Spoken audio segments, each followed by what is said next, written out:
छत्रपती संभाजीनगर इथे असलेली औरंगजेबाची कबर तोडून महाराष्ट्राच्या पवित्र भूमीला कलंकमुक्त करण्यात यावं अशी मागणी सकल हिंदू समाजातर्फे करण्यात आली आहे। यासंबंधीच्या मागणीचं एक निवेदन जिल्हाधिकाऱ्यांमार्फत मुख्यमंत्र्यांना सादर करण्यात आलं। मराठा आरक्षणाचा प्रश्न कित्येक वर्षांपासून प्रलंबित आहे। अनेक वेळा आंदोलनं, मोर्चे, उपोषणं झाली। शासनानं समाजाला आरक्षण देण्याची अनेक वेळा आश्वासनं दिली, मात्र ती आश्वासनं शासनाचा फुसका भार ठरली। त्यामुळे आता मराठा समाजाचा संयम सुटलाय। तसंच संतोष देशमुख खून प्रकरण चिघळतंय, गुन्हेगारीचं प्रमाण महाराष्ट्रात वाढतंय, त्याला त्वरित आळा घालण्यात यावा। महाराष्ट्रात खोटा इतिहास सांगून थोर महापुरुषांचा अपमान वेळोवेळी होतोय, मात्र अपमान करणारे व्यक्ती पोलीस संरक्षणात फिरतात।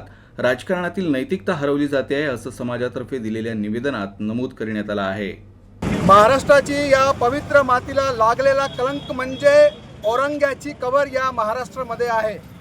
ज्या औरंग्यांनी हिंदू समाजावर अत्याचार केले, हिंदूंवर अन्याय केले, हिंदूंचे धर्मांतरण केले, याशिवाय त्यांनी आपले सर्वांचे हिंदुत्वाचे आराध्य देव छत्रपती संभाजी महाराज यांच्याकडे भीक मागितली होती की तू तुझा हिंदू धर्म दे, पण शंभूराजेने नकार दिल्यामुळे त्यांनी 40 दिवस सतत त्यांना प्रताडणा केली, फक्त याच्यासाठी की त्यांचा धर्म परिवर्तन व्हायला पाहिजे।